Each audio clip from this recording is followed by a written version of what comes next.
네, 반갑습니다. 장교수의 내교육TV 라디오 산책. 이번 주제는 지난 라디오 산책에서 뇌를 이해하는 새로운 키워드, 정보라는 주제로 했었는데요. 그 두 번째 이야기, 어, 내교육은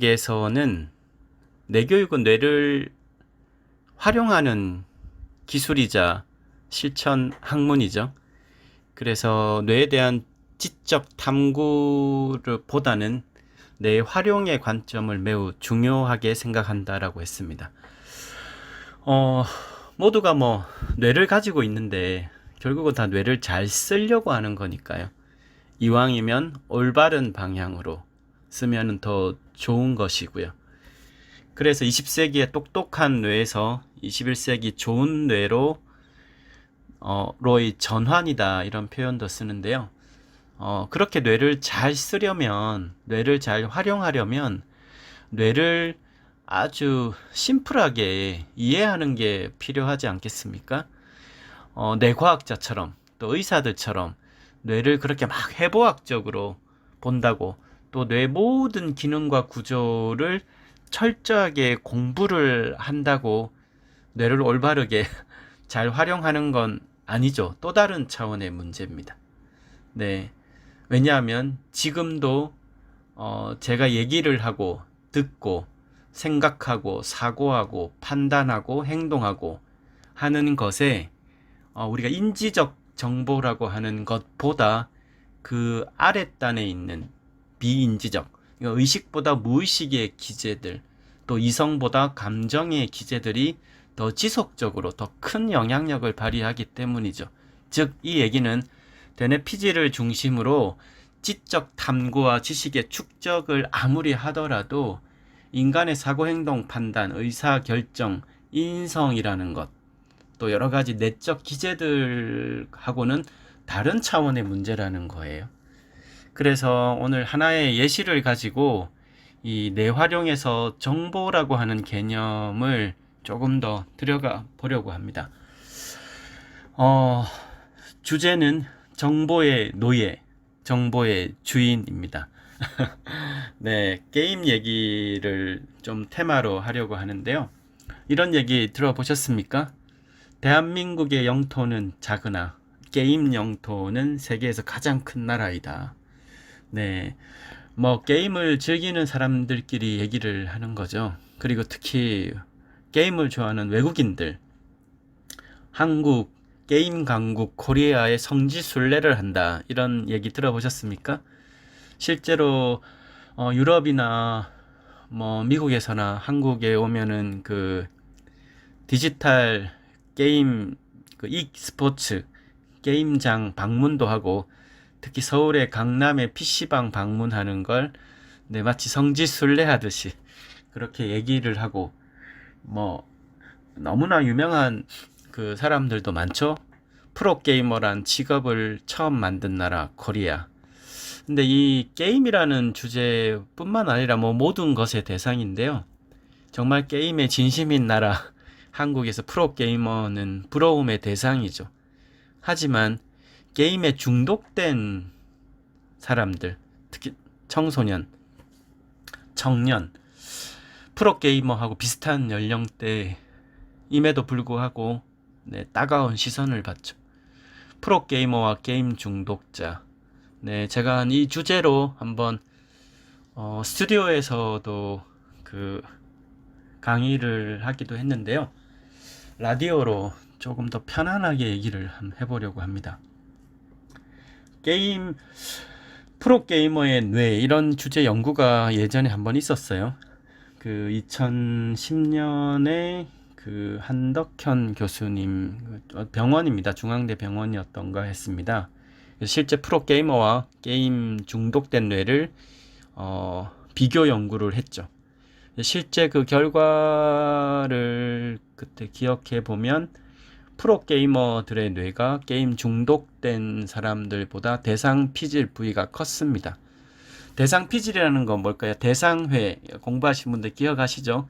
바깥쪽에 이 대뇌 피질과 좀 중간층의 대뇌 변형계 중간에 있다는 얘기는 네, 감정적인 기제와 바깥쪽 이성적인 기제의 중간에 조율할 수 있는 네, 조율 역할을 한다는 거겠죠. 그래서 전략 짜고 실행하고 어떻게 보면 통제력을 하는 결국은 조절이 핵심인 부위인데요. 이 부위가 컸어요. 프로그래머들이. 중독자들의 대상 피질, 대상의 영역은 상대적으로 적었습니다. 이 얘기는 이제 감각적이라는 얘기겠죠. 네, 쾌감 자극에 빠르게 반응하고 도파민 분비가 이제 아주 활성화되고, 네, 결국은 이성적이고 합리적인 판단과 이런 전략 실행, 뭐 메타인지 이런 쪽보다는 네, 감각적인 것에 집중한다는 거예요. 프로게이머들이 게임을 훈련으로 인식해서 통제력, 네, 시간 관리, 일정 관리를 하는 반면 중독자들은 동일한 게임을 하더라도 네, 어떻게 보면 감각적인 쾌감에 반응해서 네, 맹목적으로 몰두하는 거겠죠. 지난 주제에서도 얘기를 드렸습니다.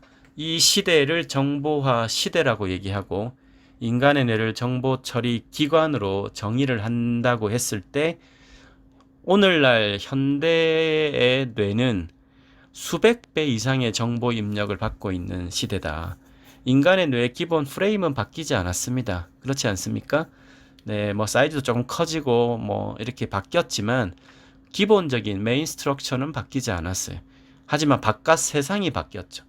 인간의 뇌가 정보 처리 기관이라는 의미는 뇌 바깥에서 정보를 입력받고 처리해서 출력한다는 의미인데 가장 상시적으로 받는 정보는 일단 무조건 자신의 몸이겠죠.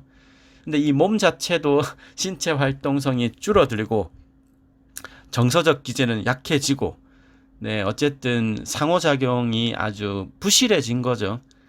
뇌로 보면 가장 안쪽에 이 생명 중추 기제가 흔들립니다. 흔들린다는 의미는 항상성 기제가 약화됐다는 의미죠. 뭐 많이 안 움직이지 않습니까?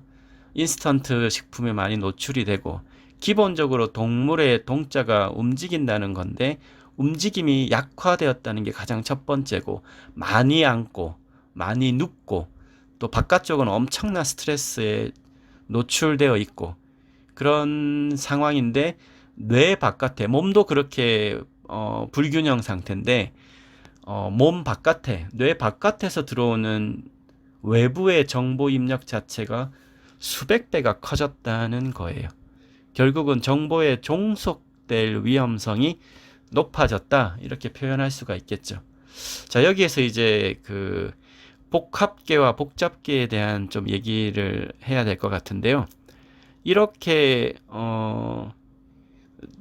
수없이 많은 다양한 정보들이 일어나죠. 예를 들면 우리가 그 서울에서 부산 가는 기차 이런 거 보면 안에 있는 사람들 다 제각각 아닙니까? 뭐 TV 보는 사람, 스마트폰 보는 사람, 얘기하는 사람, 잠자는 사람, 뭐 담소 나누는 사람, 책 읽는 사람. 네. 방향성이 없는 것. 이걸 복잡계라고 해요. 대부분의 일상의 세상인 거죠. 하지만 밖에서 기차를 보고 있는 누군가가 있다면 기차는 한 방향으로 가고 있죠. 이게 복합계입니다. 우리가 수학에서 얘기하면 벡터냐 스칼라냐 차이예요. 크기만 있는 스칼라냐 방향까지 갖는 벡터냐의 차이인데요. 인간의 뇌를 보면 어떻습니까? 뇌가 몸과 마음의 총 사령탑인데 제각각 그 기능을 하고 있죠. 그렇지 않습니까? 네. 제각각의 기능을 해야 우리가 네, 먹고 자고 이렇게 하는 거죠. 그래서 기본적으로는 복잡계의 포지션을 취합니다. 그런데 우리가 어떤 변화를 만든다, 어떤 목표를 갖는다, 어떤 거에 몰입한다, 네, 이렇게 했을 때는 네, 하나로 모여지죠. 네, 그 행동도 사고도 네, 우리가 집중한다, 몰입한다고 했을 때는 좀 더 큰 차원에서 그 수없이 많은 기능들이 한 방향으로 이렇게 쫙 배열이 일어나죠. 그러니까 동일한 시간과 동일한 상황에서도 다른 결과를 내겠죠. 그래서 두뇌 기능적 측면에서 보면 이게 이제 메타코그니션, 메타인지 기능이 확장되는 건데요. 메타인지라는 것은 자기 자신을 관찰하고 판단하고 통제하고 인식하는 그런 기제를 말합니다. 그러면 그거를 바라보는 고등의식이 있어야 된다는 의미 아닙니까? 네.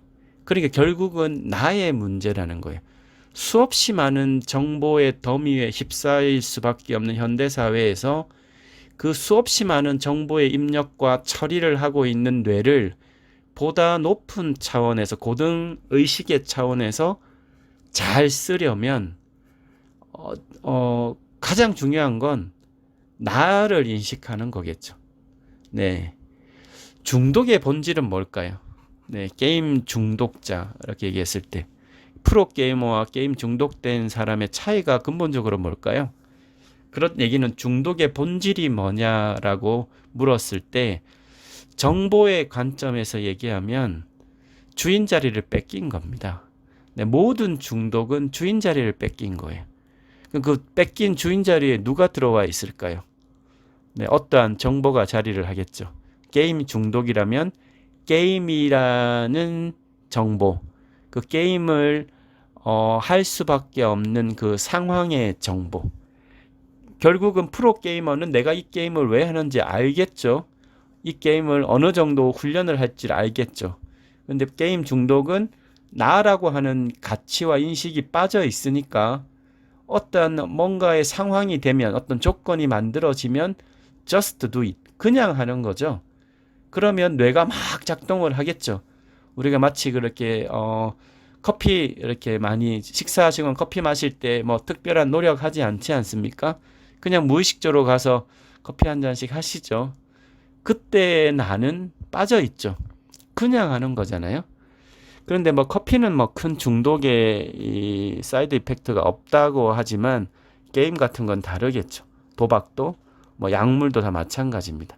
즉 나의 가치가 상실되었을 때, 네, 외부로부터 입력된 수동적 정보 입력이 나의 주인 자리를 찾는다는 거예요. 갖는다는 거예요. 그래서 뇌는 방향성을 원한다라는 이런 기제로 봤을 때도 결국은 나라고 하는 기제가 중요한 거예요. 그래서 뇌를 정보 처리 기관이라고 정의를 하면 이런 걸 좀 더 쉽게 접근할 수 있겠죠. 네, 그럼 어떤 정보가 내가 하루 깨어나서 잠이 들 때까지 어떤 정보를 내가 입력을 받고 있지? 또 불가피하게 입력받는 정보가 있을 거고 필요해서 받는 정보가 있겠죠.